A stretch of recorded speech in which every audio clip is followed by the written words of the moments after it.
उन्होंने वो प्रभु का अद्भुत रूप देखा कि जो योगियों के नित्य हृदय में ध्यान के स्वरूप में है।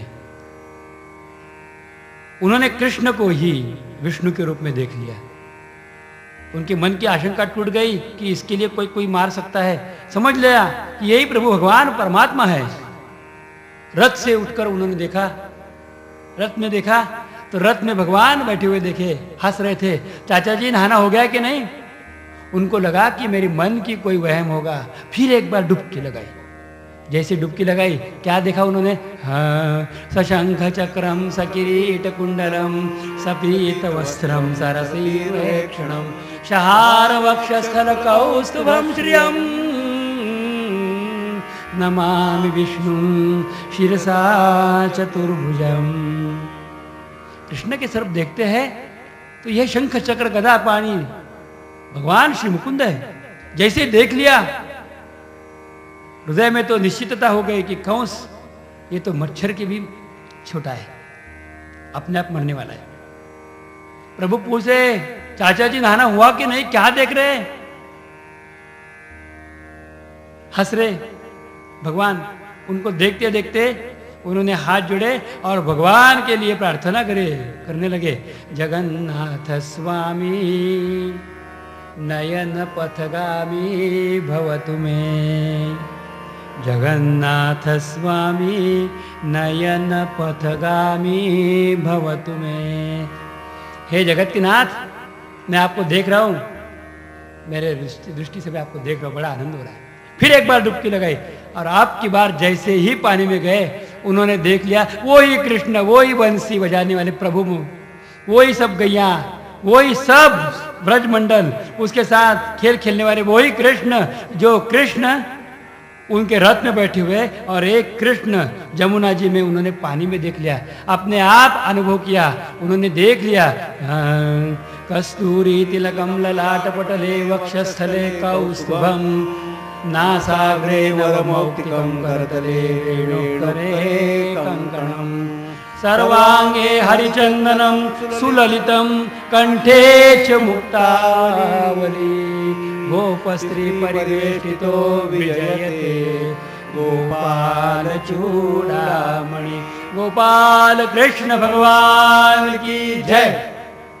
भगवान को जैसे देख लिया, पानी में से बाहर आए, भगवान के चरणों की वंदना की। हे प्रभु, मैं सब कुछ जान गया, मुझे क्षमा करिए। रथ चलने लगा। कौन किसको मारने वाला है? ये तो कौन है? विधाता धातुरुत्तम। प्रभु कौन है? अप्रमेयो ऋषिकेश पद्मनाभो अमर प्रभु। ये तो पद्मनाभ है, ये ऋषिकेश है, ये अप्रमेय है। इनके क्या बात कर सकते हैं हम लोग, जिनके लिए हम चर्चा कर रहे हैं? चर्चा भी फिजूल है। इस प्रकार से जो अनुभव है, वो अनुभव का भी अनुभव कृष्ण जो रथ में बैठे हुए, उनकी हम वंदना करते हैं। जगन्नाथ स्वामी नयन पथगामी भवतु मे। गोविंद राधे गोविंद, गोविंद राधे गोविंद, गोविंद राधे गोविंद, गोविंद राधे गोविंद, राधे गोविंद गोविंद गोविंद, राधे गोविंद गोविंद गोविंद, राधे गोविंद गोविंद गोविंद, राधे गोविंद गोविंद गोविंद, गोविंद राधे गोविंद, गोविंद राधे गोविंद, गोविंद राधे गोविंद, गोविंद राधे गोविंद, गोविंद राधे गोविंद, गोविंद राधे गोविंद, गोविंद राधे गोविंद, गोविंद राधे गोविंद, राधे गोविंद गोविंद गोविंद, राधे गोविंद गोविंद गोविंद, राधे गोविंद गोविंद गोविंद, राधे गोविंद गोविंद गोविंद, राधे राधे गोविंद, राधे गोविंद, राधे राधे गोविंद,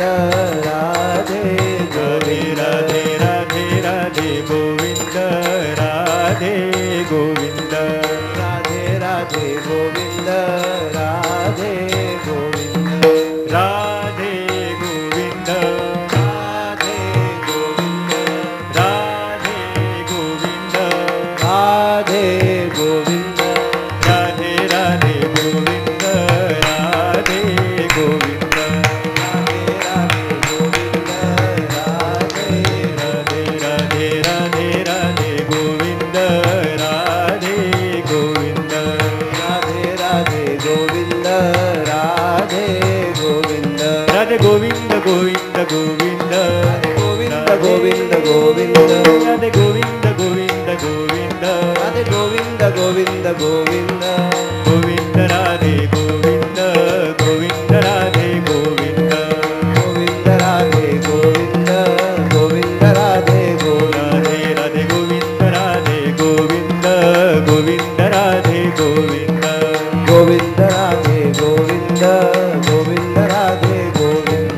राधे गोविंद गोविंद गोविंद गोविंद गोविंद गोविंद राधे गोविंद गोविंद गोविंद राधे गोविंद गोविंद गोविंद गोविंद राधे गोविंद गोविंद राधे गोविंद गोविंद राधे गोविंद गोविंद राधे गोविंद राधे गोविंद राधे गोविंद गोविंद राधे गोविंद गोविंद राधे गोविंद गोविंद राधे राधे गोविंद गोविंद गोविंद राधे राधे राधे गोविंद गोविंद गोविंद राधे गोविंद गोविंद गोविंद राधे राधे गोविंद राधे गोविंद राधे राधे गोविंद राधे गोविंद राधे राधे राधे राधे राधे राधे राधे राधे राधे राधे राधे राधे राधे राधे राधे राधे राधे राधे राधे गोविंद राधे गोविंद राधे राधे गोविंद राधे गोविंद राधे राधे गोविंद राधे गोविंद राधे राधे गोविंद राधे गोविंद राधे गोविंद गोविंद गोविंद राधे गोविंद गोविंद गोविंद राधे गोविंद गोविंद गोविंद राधे गोविंद गोविंद गोविंद गोविंद राधे गोविंद गोविंद राधे गोविंद गोविंद राधे गोविंद गोविंद राधे गोविंद गोविंद राधे गोविंद गोविंद राधे गोविंद गोविंद राधे गोविंद गोविंद राधे गोविंद गोविंद राधे गोविंद गोविंद राधे गोविंद गोविंद राधे गोविंद गोविंद राधे गोविंद गोविंद राधे गोविंद गोविंद राधे गोविंद गोविंद राधे गोविंद गोविंद राधे कृष्ण कन्हैया लाल की जय। रथ मार्ग चलते हुए आगे चले गए और पहुंच गए मथुरा के समीप उपवन में। उस रात में भगवान ने वही विश्राम के लिए उनके लिए अपना स्थान चुना। अक्रूर जी ने भगवान की बड़ी प्रार्थना की कि आप हमारे घर पधारिए। भगवान ने बताया कि जब मेरा काम बन जाएगा तब मैं आपके घर आ जाऊंगा, तब तक नहीं, जरा प्रतीक्षा करिए आप। उस रात नंद बाबा एवं गोपों के साथ, अपने मित्रों के साथ भगवान ने वही विश्राम किया। दूसरे दिन सुबह नंद बाबा को कहते हुए भगवान प्रभु बलराम जी एवं अपने सवंगड़ियों के साथ कंस की मथुरा देखने के लिए चल पड़े। रास्ते में अनेक स्त्रियों ने तथा लोगों ने उनका दर्शन किया। उनके अनोखी छवि देखते हुए सब लोग दंग से रह गए। कितना अद्भुत सौंदर्य है, कितनी माधुर्यता है। एक श्यामल वर्ण का है, एक गौर वर्ण का है, लेकिन दोनों भी कितने अद्भुत है। उन्होंने अपने छवि का दर्शन दिलाते हुए सब मथुरा वासियों का दिल एवं हृदय जीत लिया, मन जीत लिया। रास्ते में जाते जाते ये जो ग्वाल बाल थे, जिन्होंने कम कपड़े पहने हुए थे, गांव के तो थे, जा रहे थे तो वह रास्ते में ही उनको एक धोबी मिल गया जो महाराज कंस के कपड़े लेते हुए जा रहा था। कृष्ण ने उनसे कहा, मामा जी क्या आप हमें ये कपड़े पहनने के लिए देंगे? तो वो धोबी ने भगवान की तरफ देख लिया और उनको बोला, हे गिरिजरे वना, आप घाटी लोग हो, आपको ये राज के कपड़े किस लिए चाहिए? ये महाराज कंस के कपड़े हैं, ये किसी को नहीं मिलने वाले।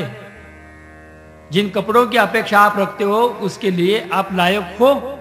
जैसे ही उनके मुख से निकल गया, भगवान ने एक तमाचा इतने जोर से मारा कि उसी क्षण धोबी ने परलोक से उतार लिया।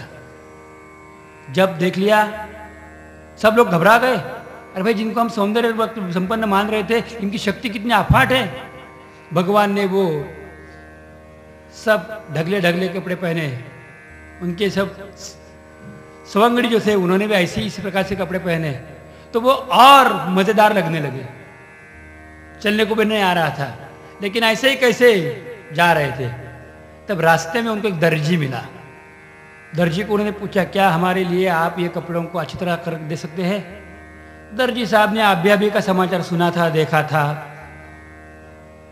उसी समय उन्होंने बताया कि हाँ दीजिए, 10 आदमी और बिठाता हूँ, लेकिन आपका काम कर देता हूँ। सब कुछ ठीक तरह से कर दिया। प्रभु को बड़ा प्रसन्नता प्राप्त हुई, उनका आशीर्वाद दे दिया। भगवान आगे जाने लगे, उनको रास्ते में वो सैरेंद्री मिली, कुब्जा नामक दासी मिली, जो भगवान को देखते ही दंग हो गए। उनके पीठ में बड़ा सा कुबड़ था। उन्होंने भगवान को देख लिया, प्रभु ने भी उनको देख लिया, और प्रभु उनको कहते, हे सुंदरी, कहाँ जा रही हो? तो वो बोलने लगे, आप मुझे सुंदरी कह रहे हो? मैं सुंदर हूं? बोले हाँ, मैं तुम्हारा बाह्य शरीर नहीं देख रहा, तुम्हारा अंतर देख रहा हूं। वो कहने लगे कि आपको मुझे अंगरा करना है, आप मुझे करके दोगी? बोले हाँ, करके देंगे। भगवान के लिए पीले कलर का, पीले रंग से, और बलराम जी के लिए लाल रंग से अंगराग बनवा के दिया। भगवान ने उसको आशीर्वाद के रूप में क्या दूं? बोले हमारे घर चलिए। तो बोले घर में बाद में आते हैं। भगवान ने उसके दोनों कंधे पकड़ लिए और जोर से एक हिसका मारा। उसी समय वो जो टेढ़ी मेढ़ी थी वो एक साथ ठीक हो गई। बड़ा ही आनंद का अनुभव उस सुंदरी को हुआ। वहां से भगवान आगे जा रहे थे, उस समय फुलवाले मिले उनको, और उन्हें भगवान को बहुत ही अच्छी तरह से फूलों से सजाया, उनको सुशोभित कर दिया। बड़ा ही आनंद लग रहा था। भगवान आगे चले रंगमंच की ओर, और रंगमंच जैसे पहुंच गए, वहां 14,000 सैनिक उस धनुष की रक्षा कर रहे थे कि जिसके साथ यज्ञ होने वाला है। भगवान ने जाते ही कोई बच्चा बाल को उठा ले, गिरे हुए बाल को उठा ले, इस प्रकार वो दिव्य धनुष को उठाया, और देखते ही देखते भगवान ने उस धनुष के 4 टुकड़े कर दे। धनुष टूट गया। महाराज कंस घबरा गए कि धनुष यज्ञ होने के पहले ही टूट गया, ये तो बड़ी असफलता हो गई। उस समय उस सैनिकों ने भगवान के ऊपर हमला बोल दिया। प्रभु ने बिना शस्त्र हाथ में थे, फिर भी अपने बाहुबल से 14,000 सैनिकों को पानी चखाया, सबको अपने धाम में भेज दिया। जैसे कि कुछ हुआ ही नहीं था, जानते हुए भगवान वापस आए उपवन में। महाराज नंद बाबा ने उनको पूछ लिया कि हे कृष्ण, इतने सुंदर वस्त्र एवं अंगरा किसने कर दिया? प्रभु कहते हैं कि लोगों ने हमें पूछा कि आप किसके बेटे हो। हाँ, तो आपने क्या जवाब दिया? हमने बताया कि हम आपके बेटे हैं, नंद बाबा के बेटे। ओहो, ये तो हमें सौभाग्य की बात है। ऐसे कहते किसी ने हमें कपड़े दे दिए, किसी ने हमारा अंगरा कर दिया, किसी ने हमारे लिए फूल दे दिए, किसी ने हमारे लिए। भगवान नंद बाबा को बताते हैं कि आपका नाम बताए तो सब कुछ मिल गया। नंद बाबा को बेचारे भोले हैं, उनको सब बात सच लगती है। उस रात में कंस को बिल्कुल नींद ही नहीं लगी। उसने सुन लिया कि बातों बातों में इस बच्चों ने 14,000 सैनिक का उद्धार किया, मार दिया है। ये सामान्य रूप से बिल्कुल नहीं, ये सामान्य रूप से बिल्कुल नहीं, बड़ी कठिनाई आ गई। अपनी सुरक्षा व्यवस्था को फिर एक बार जांच ले। उन्होंने माहूत को बुलाया और कोलया पेड़ हाथी ठीक तो है ना, सब तरह से ठीक है ना, देख लिया। रात भर उनको नींद ही तक नहीं लगी। और जब सुबह भगवान कृष्ण अपने सौगुणियों के साथ जा रहे थे, तो उस छोटी सी गली में उनके ऊपर कोलया पेड़ नामक हाथी छोड़ा गया। भगवान ने माहूत को 2-2 बार बताया, रे माहूत, ये हाथी को जरा बाजू से ले ले, हमें जाना है। लेकिन इन्हें जानते हुए भी भगवान के ऊपर हाथी छोड़ा। भगवान ने एक जोर से छलांग लगाई और हाथी की पूंछ पकड़ ली और उसको खींचते खींचते खींचते मैदान में ले आए। अद्भुत प्रकार से पराक्रम करने वाले भगवान ने अपने पैर के बल से इस तरह से जोर से उन्होंने छलांग लगाई कि दूसरे क्षण में भगवान के हाथ में हाथी का दांत आ गया। हाथी बहुत संतप्त हो गया, कोलया पेड़। वो प्रभु को मारने के लिए नाना तरह से प्रयास करने लगा। उसे भगवान ने उस माहूत को तथा हाथी के वक्षस्थल गंडस्थल पे वही दांत से बहुत बड़े वार करते हुए उसको मार गिराया। कोलया पेड़ हाथी जब मारा गया तब सबको आश्चर्य लगा कि भाई इतना बड़ा हाथी, बलवान हाथी, एक बेटे ने बच्चे ने मार दिया खेल खेल में। बहुत ही सोचने लगे। उस समय बड़ी शीघ्रता से भगवान परमात्मा रंगमंच की तरफ आ रहे थे। उनका वर्णन भागवत शास्त्र में बताया गया कि भगवान कैसे दिख रहे थे।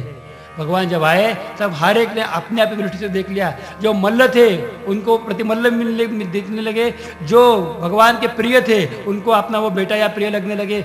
उन सब यादवों को अपना पुत्र लगने लगे, तो उन सब देवताओं को अपना शास्ता लगने लगे, तो कंस जैसे महात्मा को, यहाँ उनको महात्मा बोला है, मरने वाला है अभी, ये कंस जैसे लोगों को अपना साक्षात मृत्यु दिखाई दिया। इतने नहीं तो मथुरावासी स्त्रियों के लिए वो मूर्तिमान कामदेव के रूप में उनको दिखने लगे।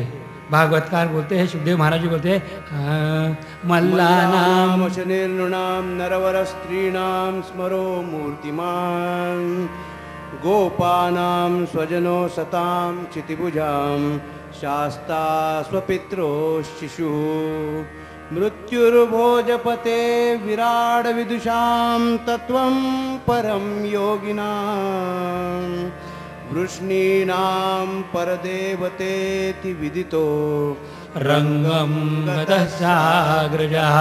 गोपाल कृष्ण भगवान की जय। जैसे ही कृष्ण भगवान ने अखाड़े में प्रवेश किया, महाराज कंस कहते होश उड़ गए। बहुत ही ऊंचे आसन पर कंस बैठा था, दोनों तरफा उनके सैनिक खड़े थे, सबके हाथ में तलवार धनुष्य बाण ये सब सज्ज थे, बस हुकुम की आज्ञा की अपेक्षा कर रहे थे। बहुत बड़ा रंगमंच, बहुत लोग सब आके बैठे थे, देख रहे थे अभी क्या होने वाला है। नगाड़े बजने लगे, धुमधुमियां बजने लगी, आवाज सब तरह से होने लगे। कोलायापीड़ हाथी को मारा था, उसके दोनों दांत तोड़ दिए थे। एक एक दांत अपने कंधे पे रखते हुए भगवान कृष्ण ने रंगमंच की तरफ प्रवेश किया। विजयी रूप से जब भगवान का आगमन हुआ, उसी समय महाराज कंस का तो हृदय टूट गया। अरे यही तो था मुझे मारने वाला पिछले जन्म में, बराबर पहचान लिया। पूछता है कहाँ है चाणूर, कहाँ है मुष्टि, कहाँ है? वो कहते हम यहां ही है। पहाड़ के जैसा चाणूर और मुष्टिक आए सामने, और महाराज कंस को अभिवादन करते हुए कृष्ण को बोले, हे कृष्ण, राजा की प्रसन्नता के लिए हम लोग कुश्ती खेले। सब लोग कहने लगे ये बड़ी बिल्कुल सच बात है, झूठी बात है। अरे ये कितने छोटे हैं और ये कितने पहाड़ जैसा। उस समय चाणूर ने बताया, अरे ये पहाड़ जैसा है लेकिन इसने अभी अभी कोलायापीड़ हाथी को मारा, इसकी शक्ति कोई कमी नहीं है। भगवान ने उसको चाणूर को बताया कि तेरी इच्छा, तूने ललकारा है, मैंने तुम्हें ललकारा नहीं था। चलो ठीक है। तो राजा की प्रसन्नता के लिए जैसे ही चाणूर कृष्ण के साथ तथा मुष्टिक बलराम जी के साथ द्वंद्व युद्ध खेलने लगे, उसी समय देवताएं आकाश में आ गए, नगाड़े बजने लगे, धुमधुमी होने लगी, आवाज होने लगा, और सब एक ही बात से कह रहे थे, जय हो जय हो जय हो जय हो। लेकिन किसकी जय? जो जीतेगा उसकी जय। बड़े होशियार है देवता है, पक्ष नहीं ले रहे कृष्ण का। किसकी जय? जो जीतेगा उसकी जय। जय हो जय हो जय हो जय हो करते रहे। भगवान ने चाणूर के साथ तथा मुष्टिक और बलराम, इनका द्वंद्व युद्ध शुरू हो गया। एक दूसरे के साथ दाव प्रतिदाव लगाते थे, बहुत से खेल रहे थे।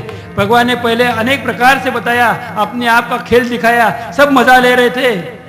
कुछ लोग बोलते ये असंभव है, ये ठीक नहीं, गलत बात है, ये गलत बात है, ऐसे नहीं हो सकता। कभी कभी पहाड़ के नीचे कोई फंस जाए, इस प्रकार चाणूर के शरीर के नीचे कृष्ण दब जाते थे, तब सब असहायता से ओ हो ये ठीक नहीं, ये ठीक नहीं चिल्लाते थे। महाराज कंस खड़े हो गए और जोर दिलाने लगे, चाणूर मार दे, चाणूर मार दे, चाणूर मार दे। राजा ने बैठना चाहिए एक जगह पे, भूल गया अपना कर्तव्य, कृष्ण को मारने के लिए खुद तुले, मारो मारो मारो।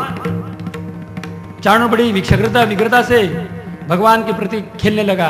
भगवान ने जब देखा कंस महाराज उठ उठे और कह रहे, मारने के लिए उद्युक्त कर रहे। अब भगवान ने देखा कंस की तरफ, तुम्हें भी देखना है मुझे, लेकिन पहले इसे निपट लूं। भगवान ने खेलते खेलते गोवर्धन उठाया था, वही प्रभु ने एक क्षण में चाणूर का ऐसे उठाया कि मानो कोई बच्चा गेंद उठा रहा है, हाथ में पकड़ लिया और अपने आप घूमते हुए जोर जोर से घूमते घूमते जोर से उन्होंने पटक दिया जमीन पे। उसी समय चाणूर के प्राण पखेरु उड़ गए। इसी प्रकार मुष्टिक को बलराम ने समाप्त कर दिया। जब दोनों राक्षस मर गए तब डर के मारे कंस को तो भय हो चुका। उसने शुरू किया, मार दो, दोनों बच्चों को मार दो, वसुदेव एवं देवकी को मार दो, मार जो उग्रसेन को काटो। भगवान को बड़ा ही गुस्सा आया। उन्होंने रंगमंच के सामने जो भूमि थी वो भूमि को दोनों हाथ लगाए, अपने दोनों हाथ से बल दिया और भूमि को बताया कि तेरे ऊपर जो भार हुआ था ना वो खत्म आज एक क्षण में होने वाला है। और दूसरे क्षण ने भगवान ने इतनी जोर से छलांग लगाई ऊपर कि भगवान कब रंगमंच पर पहुंच गए ये किसी के भी समझ में नहीं बात आई। प्रभु रंगमंच पे गए, कंस तो भगवान को देखते डर के मारे वही कांपने लगा। कैसे आ गए तू इधर के, तू नीचे। भगवान ने अपने मुष्टि ऊपर उठाई और सिर्फ उसके आगे से जाने लगे। कंस डर के मारे अपने आप को संभालते हुए पीछे जा रहा है। भगवान ने हाथ जैसे उठाया, कंस ने अपने आप को पीछे आश्रय की अवस्था ढूंढने की शुरुआत की। उसी समय कंस महाराज के मस्तक पर जो मुकुट था वो अपने आप नीचे गिर पड़ा। भगवान ने उसकी चोटी पकड़ ली, बाल पकड़ ले और कहते हैं मेरी माता के बाल तूने पकड़े थे ना उस समय, अब बताओ कैसे लगता है। भगवान ने उसको उठाया, दोनों हाथ से अपने हाथ पे ले लिया और कंस कुछ समझे उसके पहले उसको ऊपर से जो नीचे जमीन पे फेंक दिया। जैसे कंस नीचे गिर पड़ा, भगवान ने ऊपर से उसके ऊपर जो एक कूदी लगाई, छलांग लगाई, अपने मुष्टि उठाया और जोर से उसको एक बुका मारा। उसी समय कंस के प्राण पखेरु उड़ गए, वो कृष्ण के साथ एक रूप हो गया। कृष्ण कन्हैया लाल की जय, कृष्ण कन्हैया लाल की, कृष्ण कन्हैया लाल की जय। भगवान ने कंस को समाप्त कर दिया। कंस के बाकी भाई लोग आ गए, उनको बलराम के हाथ से खत्म कर दिया और भगवान दौड़ते दौड़ते गए। कारागृह में जाते हुए उग्रसेन महाराज उग्रसेन को बंदी से मुक्त किया तथा अपने माता पिताओं को जंजीर से छुड़ाया। लेकिन माता पिता उनको देवता मानते हुए शर्मा रही थी। उससे भगवान ने अपने वैष्णव माया का उपयोग करते हुए उनके हृदय में फिर एक बार ये उनके पुत्र है इस प्रकार की भावना का प्रकटीकरण किया। उस समय माता देवकी ने अनुभव किया कि 12 साल के पहले मेरे गोद में से जिस बच्चे को मैंने बाहर जाके रखा था गोकुल में, वही ये है। अब माता ने भगवान को उठाए और अपने गले में लगा लिया। भगवान ने फिर एक बार रंगमंच की तरफ आ गए।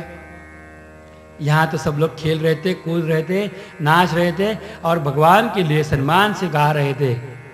अपने ही आनंद में सब लोग बहुत ही मस्त में प्रभु के नाम से जय जयकार कर रहे थे। मथुरा में हरि जन्म लियो है, मथुरा में हरि जन्म लियो है, मथुरा में हरि, मथुरा में हरि, मथुरा में हरि जन्म लियो है। सब खुशी मनावे ब्रजबाला, सब खुशी मनावे ब्रजबाला। भजो गोविंद गोविंद गोपाला, गोविंद गोपाला।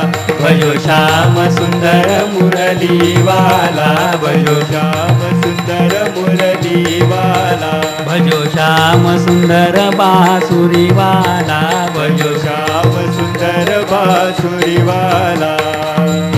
माता यशोदा दहियन लावे, माता यशोदा दहियन लावे, माता यशोदा, माता यशोदा, माता यशोदा दहियन लावे, माता यशोदा दहियन लावे। हरि माखन खाए नंदलाला, हरि माखन खाए नंदलाला। भजो गोविंद गोविंद गोपाला, भजो गोविंद गोविंद गोपाला। भजो श्याम सुंदर मुरली वाला, भजो श्याम सुंदर मुरली वाला। भजो भजो श्याम सुंदर बांसुरी वाला, भजो श्याम सुंदर बांसुरी वाला। उपजा तो हरि चंदन घिसलावे, उपजा तो हरि चंदन घिसलावे, उपजा तो हरि चंदन घिसलावे, उपजा तो हरि चंदन घिसलावे।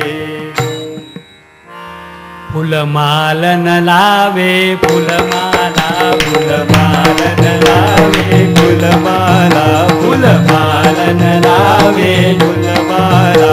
भजो गोविंद गोविंद गोपाला, भजो गोविंद गोविंद गोपाला, भजो श्याम सुंदर मुरली वाला, भजो श्याम सुंदर मुरली वाला, भजो श्याम सुंदर बांसुरी वाला, भजो गोविंद गोविंद गोपाला।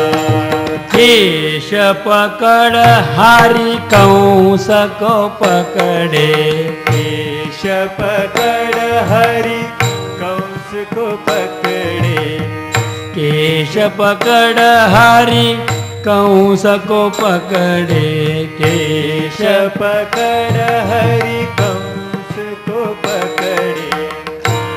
सब खुशी मनावे नंदलाला, सब खुशी मनावे नंदलाला, सब खुशी मनावे नंदलाला।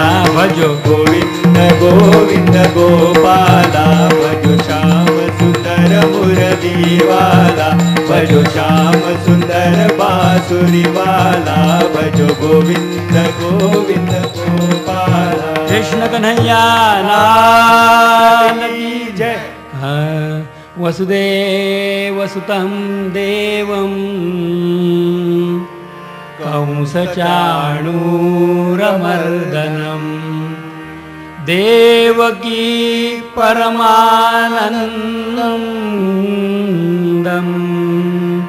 कृष्णं वन्दे जगद्गुरुं। कृष्ण कन्हैया लाल की जय। कंस की दो पत्नियां थी, अस्ति और प्राप्ति। बड़ा विलाप कर रहे थे। भगवान ने उनकी सांत्वना की। वो मैके चले गए, जरासंध के पास चले गए। भगवान ने महाराज उग्रसेन को छुड़ाया और महाराज उग्रसेन उसी समय उनको राजपाट दे दिया गया। कंस के साथ बैर, राज की प्राप्ति के लिए कुछ नहीं। जैसे ही भगवान ने महाराज उग्रसेन के लिए राज्याभिषेक करवा दिया फिर एक बार, उसके बाद वसुदेव जी महाराज ने भगवान श्री कृष्ण के लिए उनका जनौय संस्कार किया, यज्ञोपवीत संस्कार करवाया। एक दिन बड़े सम्मान के साथ भगवान श्री कृष्ण ने अपने पिता नंद बाबा को विदा किया, ये कहते हुए बताया कि महाराज जी आप जाइए, मैं जल्दी आ जाता हूँ। अब और राक्षस यहाँ आएंगे, मैं अगर व्रज में आ जाऊँगा तो व्रज में राक्षसों का उत्पात होने लगेगा। व्रज भूमि शांत भूमि है, वहाँ राक्षस नहीं आने चाहिए। मीठी बात करते हुए भगवान ने अपने पिताजी को विदा किया। और जब भगवान ने यज्ञोपवीत संस्कार कर लिया, उस समय उनके जन्म के समय उपलक्ष्य में वसुदेव जी महाराज ने जो 10,000 गैयों का दान करने का संकल्प किया था, वो उस समय उन्होंने पूरा कर दिया। उसके बाद भगवान को उनको शिक्षा पाने के लिए सांदीपनि मुनि के आश्रम में भेज दिया गया, जो काशी नगरी के रहने वाले लेकिन सांप्रत काल में उज्जैन में रहते हैं। उनके यहाँ जाते हुए भगवान ने 64 दिनों में 64 प्रकार की विद्या, वेद, शास्त्र सब कुछ सीख लिया। बल्कि उन्हीं से वेद प्रकाशित होते हैं, उनकी सीखना ये मानवीय लीला थी। गुरु का महत्व उन्होंने बढ़ा दिया। गुरुदेव ने उनको बताया कि तुमने बहुत ही बड़ा काम किया। कृष्ण कहते हैं कि आप मेरे से कोई गुरुदक्षिणा ले ले। तब उस समय उन्होंने कोई दक्षिणा नहीं ले ली। उसी समय भगवान ने प्रभास क्षेत्र में 18 साल पहले उनका जो लड़का डूब गया था, जो मर गया था, उसको यमपुरी से जाते हुए उसको जीवित करके जैसे डूबा उसी प्रकार से, उसी रूप से, उसी अवस्था में उसको लाके अपने गुरुजी को दक्षिणा के रूप में दे दिया। तब जाके सांदीपनि मुनि ने उनको आशीर्वाद भी दिया और बताया आगे तुम जब तुम्हारे लिए कोई शिष्य मिलेगा तो तुम्हें जो जो बात से जानकारी है वो सब ज्ञान देते हुए आप हिचकना नहीं। भगवान ने गुरुदक्षिणा के रूप में मेरा जो ज्ञान है मैं किसी को दे दूंगा, इस प्रकार से अपने गुरुजी को स्पष्टता के रूप में कह दिया। और वो शब्द उन्होंने पूरा किया महाभारत युद्ध के समय। युद्ध के समय अर्जुन को सब ज्ञान बताते हुए प्रभु कहते हैं इति गुह्यतमं शास्त्र मिदम् उक्तं मया नघ एतद् बुद्ध्वात् बुद्धिमान् स्यात् कृतकृत्यश्च भारत। अर्जुन को सब ज्ञान सिखा दिया। ये भगवान उनकी लीलाएं अनेक दिव्य, हम उनकी वंदना करते हैं और आगे की कथा देखते हैं। हाँ, राधे श्याम राधे श्याम राधे श्याम भज मन गोविंद राधे श्याम। राधे श्याम राधे श्याम राधे श्याम भज मन गोविंद राधे श्याम। राधे श्याम राधे श्याम राधे श्याम भज मन गोविंद राधे श्याम। राधे श्याम राधे श्याम भज मन गोविंद राधे श्याम। राधे श्याम राधे श्याम राधे श्याम भज मन गोविंद राधे श्याम। राधे श्याम राधे श्याम राधे श्याम भज मन गोविंद राधे श्याम। राधे श्याम राधे श्याम राधे श्याम श्री हरि गोविंद राधे श्याम। राधे श्याम राधे श्याम राधे श्याम श्री हरि गोविंद राधे श्याम। राधे श्याम राधे श्याम राधे श्याम श्री हरि गोविंद राधे श्याम। राधे श्याम राधे श्याम राधे श्याम श्री हरि गोविंद राधे श्याम। राधे श्याम राधे श्याम राधे श्याम भज मन गोविंद राधे श्याम। राधे श्याम राधे श्याम राधे श्याम भज मन गोविंद राधे श्याम। राधे श्याम राधे श्याम राधे श्याम श्री हरि गोविंद राधे श्याम।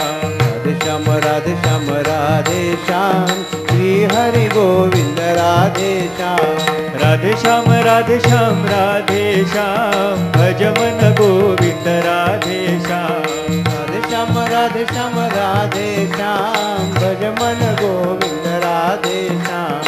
राधे श्याम राधे श्याम राधे श्याम श्री हरि गोविंद राधे श्याम। राधे श्याम राधे श्याम राधे श्याम श्री हरि गोविंद राधे श्याम। राधे श्याम राधे श्याम राधे श्याम भज मन गोविंद राधे श्याम। राधे श्याम राधे श्याम राधे श्याम भज मन गोविंद राधे श्याम। राधे श्याम राधे श्याम राधे श्याम निस दिन भज मन राधे श्याम। राधे श्याम राधे श्याम राधे श्याम निस दिन भज मन राधे श्याम। राधे श्याम राधे श्याम राधे श्याम श्री हरि गोविंद राधे श्याम। राधे श्याम राधे श्याम राधे श्याम श्री हरि गोविंद राधे श्याम। राधे श्याम राधे श्याम राधे श्याम भज मन गोविंद राधे श्याम। राधे श्याम राधे श्याम राधे श्याम भज मन गोविंद राधे श्याम। राधे श्याम राधे श्याम राधे श्याम निशिदिनी भज मन राधे श्याम। राधे श्याम राधे श्याम राधे श्याम निशिदिनी भज मन राधे श्याम। राधे श्याम राधे श्याम राधे श्याम श्री हरि गोविंद राधे श्याम। राधे श्याम राधे श्याम राधे श्याम श्री हरि गोविंद राधे श्याम। राधे श्याम राधे श्याम राधे श्याम भज मन गोविंद राधे श्याम। राधे श्याम राधे श्याम राधे श्याम श्री हरि गोविंद भज मन गोविंद। राधे श्याम। राधे श्याम राधे श्याम राधे श्याम भज मन गोविंद राधे श्याम। राधे श्याम राधे श्याम राधे श्याम भज मन गोविंद राधे श्याम। श्री हरि गोविंद राधे श्याम। श्री हरि गोविंद राधे श्याम। जय हरि गोविंद राधे श्याम। जय हरि गोविंद राधे श्याम। निशिदिन भज मन राधे श्याम। निस दिन भज मन राधे श्याम। राधे श्याम राधे श्याम राधे श्याम निशिदिन भज मन राधे श्याम। राधे श्याम राधे श्याम राधे श्याम। राधे श्याम राधे श्याम राधे श्याम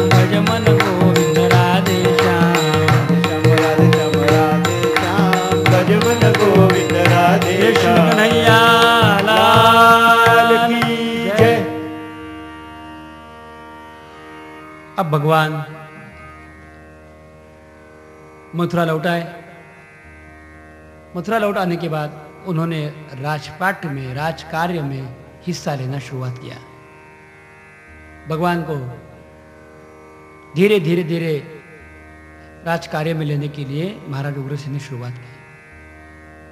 उनके लिए स्वतंत्र महल का निर्माण किया गया तथा उनको एक निज सचिव भी दिया गया, जिनका नाम उद्धव जी महाराज है। उद्धव का आगमन इस प्रसंग से होता है। जैसे उद्धव जी उनको मिले, उद्धव जी के बारे में भागवत में लिखा है,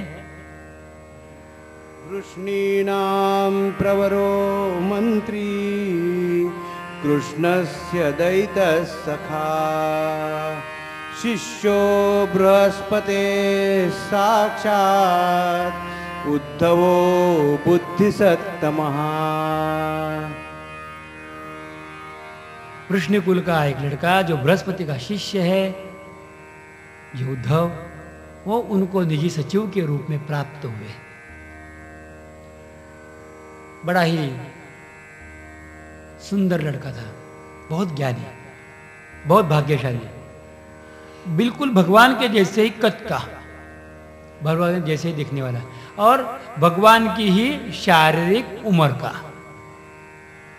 उनकी भी आयु 12 साल की थी, अच्छे खासे सीखे हुए थे। मैं जिस प्रभु की समय की बात कर रहा हूं, उस समय मंत्री तथा उनके निज सचिव दोनों भी जवान होते थे।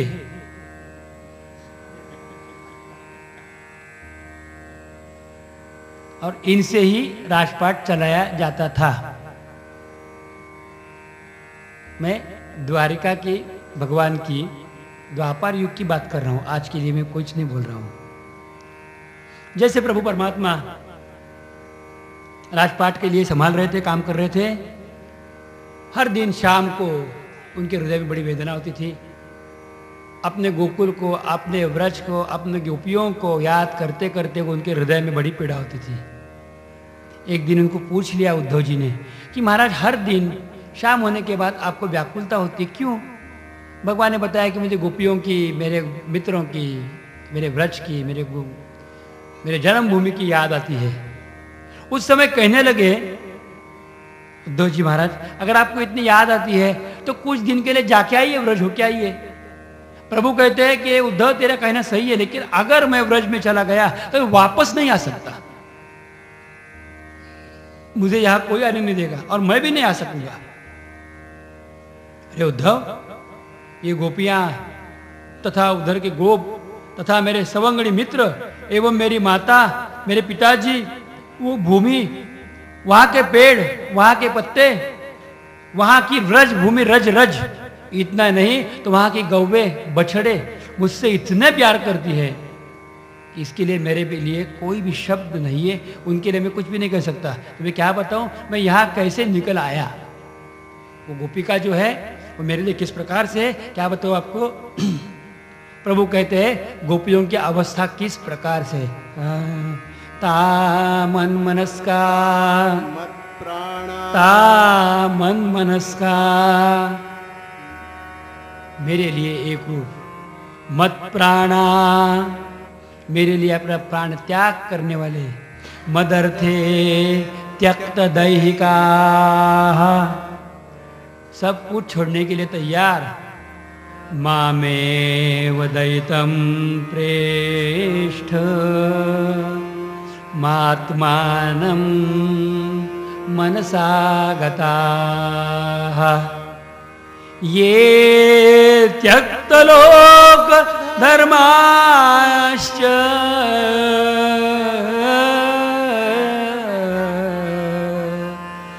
मदर्थे ताम बिभर्म्यहम्। अरे उद्धव, उन गोपियों का मन भी मैं हूं, उनका श्वास भी मैं हूं, उनके प्राण भी मैं हूं, उनका लोक धर्म भी मैं हूं, उनका भरण मैं हूं तथा उनका मरण भी मैं हूं। वो मेरी ही याद करते करते उनके प्राण अपने कंठ में लाकर जी रहे हैं। मैं किस तरह से आपको बताऊं। वो सिर्फ जी रहे हैं, उनके प्राण मेरे पास है इसलिए अभी तक जीवित है, अन्यथा वो कब के शव बनते। उद्धव तू जा, उनकी सांत्वना कर, उनको बता थोड़े राजकाट में शांति मिले तो मैं उनको मिलने के लिए आना चाहता हूँ, मैं उनको याद कर रहा हूँ, मैं उनको हमेशा याद करता हूँ। उद्धव तो बुद्धिमान है, तू ज्ञानी है, तू पंडित हो, तुम जाओ और गोपियों को मेरी तरफ से उनकी सांत्वना करके आओ। वैसे तो उद्धव जी के मन में जाने के लिए कोई बात सूझ नहीं रही थी, लेकिन भगवान ने इतना बताया तो जाना चाहिए, इसलिए भगवान निकल गए। उनको बताया, देख उद्धव, वो ब्रज स्त्रियाँ जो है वो पर पुरुष के साथ बात नहीं करती, तू मेरा पीताम्बर लेके जा तो उनको पता चलेगा कि तू मेरा है।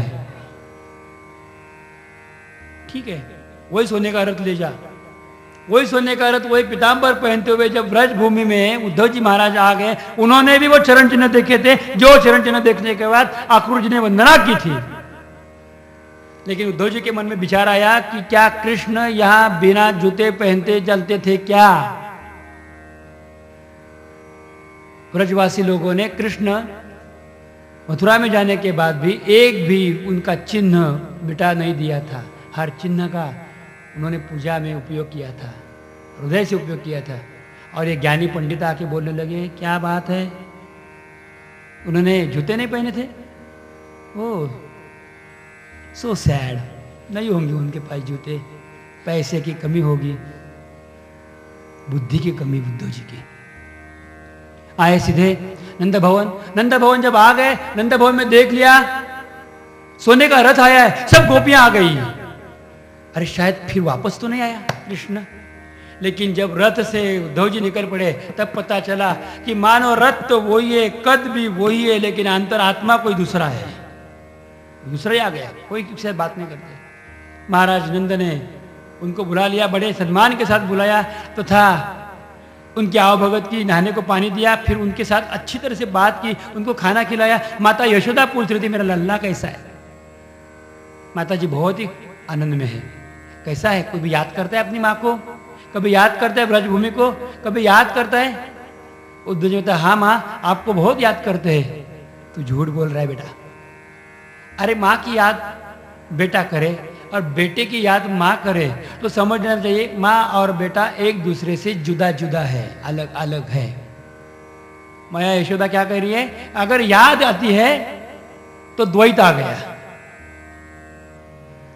हम तो इतने एक रूप है कि कौन किसके लिए याद करे, ये तो यहां ही है, ये आपको कहना चाहती हूं। और फिर यशोदा ने कृष्ण के बारे में बताया, उसकी लखोटी दिखाई छोटी सी, उसका कंबल दिखाया, उसके हाथ में जो बांसुरी थी वो दिखाई, उसको उसका बिस्तर दिखाया, इतना नहीं तो उसका मयूर पंख भी दिखाए, उनके छोटे छोटे शूज जो थे, चप्पल जो थी वो भी दिखाई।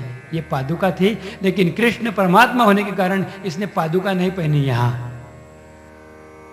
उद्धव जी कहने लगे कि मैंने बहुत अलग कुछ सोचा था, अब कृष्ण भवन देख लिया, जो राजभवन से कोई कम नहीं था, पता चला अरे यहां तो कोई कमी है ही नहीं। बताया, अरे खेल खेल में जिसने गोवर्धन को उखाड़ा था, खेल खेल में जिसने अग्निपान कर लिया, खेल खेल में जिसने कालिया के ऊपर अपना हक जमाया था, खेल खेल में जिसने अनेक राक्षसों को मुक्ति दिलाई, वो कृष्ण को क्या हम भूल सकते हैं? अरे ये तो हमारा हृदय का एक हिस्सा है, प्राण है। उद्धव जी महाराज तो आधे वही हो गए। दूसरे दिन नहाने के लिए जब जमुना जी पे गए, गोपियां मिली, वो भी गोपी मिली जिनका नाम श्रीमती राधिका है, वंदना की सबकी, और गोपियों को कहने लगे ज्ञान दृष्टि से देखा जाए तो भगवान हमसे कहीं अलग होते ही नहीं, भगवान हम में ही है, हम भगवान के साथ है, हमने ध्यान करना चाहिए और ध्यान करते करते अपने हृदय में भगवान का अनुभव करना चाहिए। बोले कैसे करते हैं? हृदय में अनुभव कैसे करते हैं प्रभु का अनुभव बताइए तो हमें। बोले आंखें बंद कर लेना, याद करना कि कितने प्यार से हमारे साथ वो खेलते थे, कितने प्यार के हमारे साथ गोपियाँ फूट फूट कर हंसने लगी। अरे तू क्या बात करता है?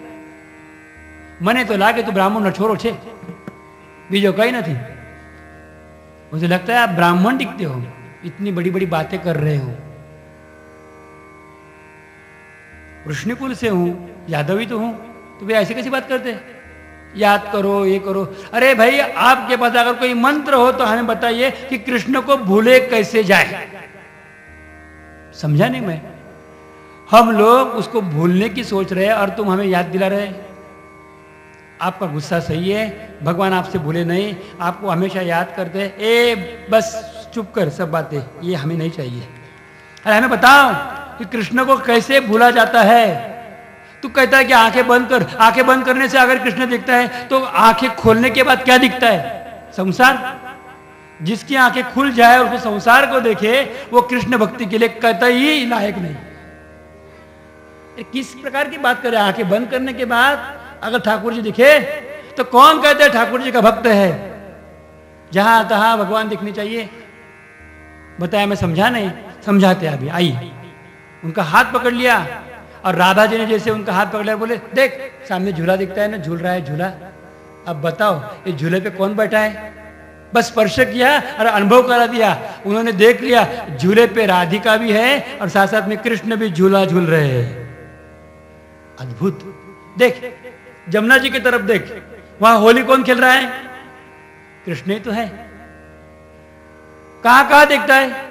जहां तहां देख ले, तुम्हें क्या देखना है? हे रमण रेती पे देख, यही तो उन्होंने रासक्रीड़ा की थी, यही रासक्रीड़ा का स्थान है। ये देख ये देख ये देख, जैसे बताया जिस तरफ उद्धव जी महाराज की दृष्टि गई, आंखें बंद नहीं किए बल्कि आंखें खुल गए। जहां तहां प्रभु को देखने लगे। यमुना तट श्याम खेले होरी होरी रे, यमुना तट श्याम खेले होरी, यमुना तट श्याम खेले होरी होरी रे, यमुना तट श्याम खेले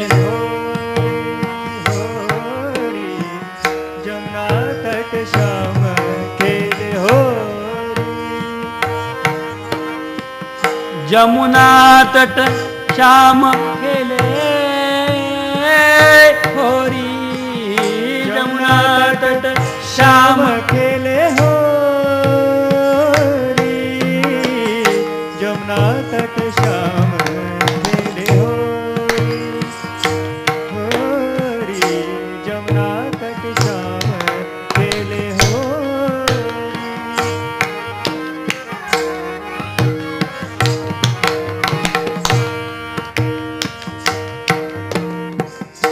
आदल गरजे बादल बरसे, आदल गरजे बादल बरसे, बिन बादल बिजली चमकोरी चमकोरी रे, बिन बादल बिजली चमकोरी,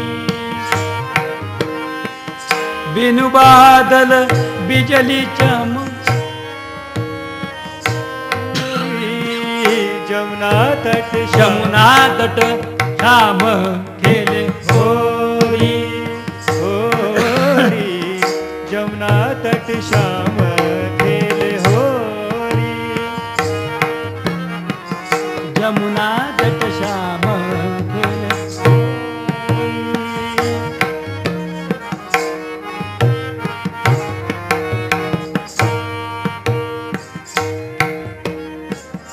सिर पर घघरी उस पर धारी, दही दूध माखन लूटल योरी, दही दूध माखन लूटल योरी, दही दूध माखन लूटल योरी, दही दूध माखन लूटल योरी, यमुना तट श्याम खेले होरी जी होरी रे, यमुना तट श्याम खेले होरी रे, यमुना तट श्याम खेले होरी, यमुना तट श्याम खेले होरी तट श्याम खेले हो, जमुना तट श्याम खेले हो, जमुना तट श्याम खेले हो, जमुना तट श्याम खेले हो।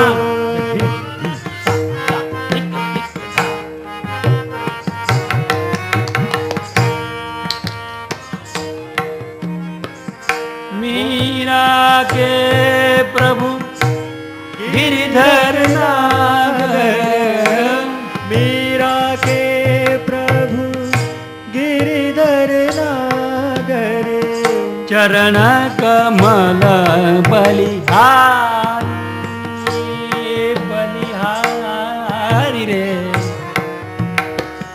चरण कमल बलिहारी,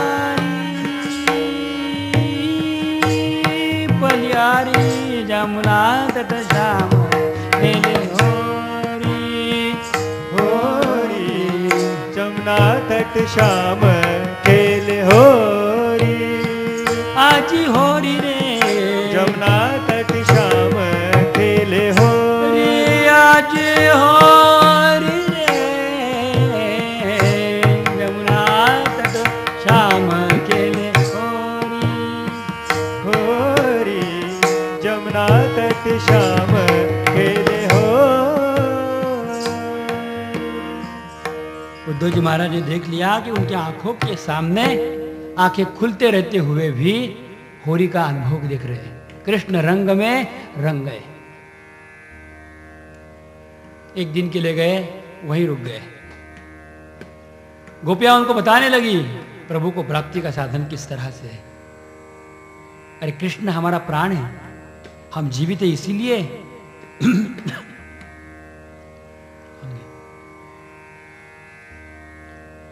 कृष्ण के स्मरण से ही हम जी रहे, हम रात दिन भगवान को ही याद करते रहते हैं। अरे मैं हम लोग आपको कृष्ण दिखा रहे हैं, लेकिन हमारी अवस्था कृष्ण की विरह से बहुत ही पागल सी हो गई है। कृष्ण कृष्ण कृष्ण करते हुए, हे उद्धव, ज्ञान की दृष्टि से नहीं, हृदय की दृष्टि से देखो, हमारी अवस्था तो बहुत ही दुखद भरी हो गई है। हमारे लिए तो सावन का महीना हर क्षण अब सावन का ही हो चुका है। प्रभु के लिए गोपियाँ किस तरह से रोती है, उसका अनुभव गोपियाँ उद्धव जी महाराज को करा देती है। निस दिन बरसत नैन हमारे, नैन हमारे, निस दिन बरसत नैन हमारे, नैन हमारे, सदा रहत पावस ऋतु हम पर, जब ते शाम सिधारे,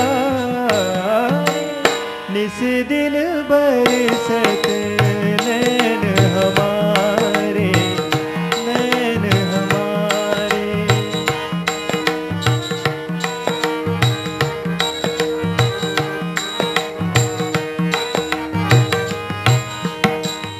अंजन स्थिर न रहे अखियन में, अंजन स्थिर न रहे अखियन में, कर कपोल भय कारे कारे, कंचुक पट सुखत नहीं कबहू, उड़ बिछ बहत पनारे,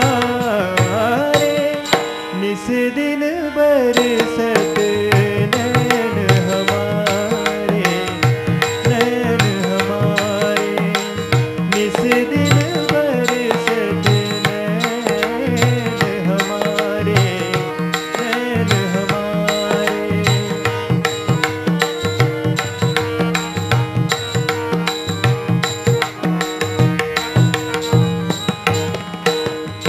आंसू सलील भय पग था के, आंसू सलील भय पग था के, बहे जात सित तार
उद्धव जी महाराज ने अपने आप अनुभव किया गोपियों की दशा कैसी है तथा उनका अनुभव क्या है।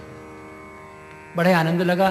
भगवान के जहाँ जहाँ जिस जिस स्थान पर लीलाएं हुई थी, वो भांडीर वन, उपवन, निकुंज वन, मधुवन, वृंदावन, सब वनों का दर्शन उद्धव जी महाराज ने किया। वही गोवर्धन भी देख लिया, जिनके साथ साथ भगवान से नाता जुड़ा है। यमुना जी देख ली, जिनके साथ प्रभु का रिश्ता जुड़ा है। देख लिया उन्होंने वो ब्रजभूमि कि जिसका एक एक कण प्रभु को याद कर रहा है, बल्कि प्रभु की याद दिला रहा है, अपितु भगवान का दर्शन करा रहा है। उन्होंने अनुभव किया एक एक गोपियों के हृदय का कि जिस हृदय में कृष्ण के सिवा कुछ भी भरा नहीं है। एक भ्रमर का आगमन हुआ और भ्रमर के निमित्त में गोपियों की जो अपने हृदय में प्यार है, वो प्यार भी उन्होंने देख लिया। भ्रमर के रूप में आए हुए कृष्ण ही समझते हुए उनके साथ गोपियाँ किस तरह से बात करती है, सब बातों का अनुभव इन्होंने करवा लिया। बड़ा ही आनंद उनके हृदय में एवं चित्त में हो रहा था। उन्होंने अनुभव किया प्रभु का, उनके श्यामल वर्ण का तथा सुहावनी रात का भी। महाराष्ट्र के संत उनके बारे में कहते हैं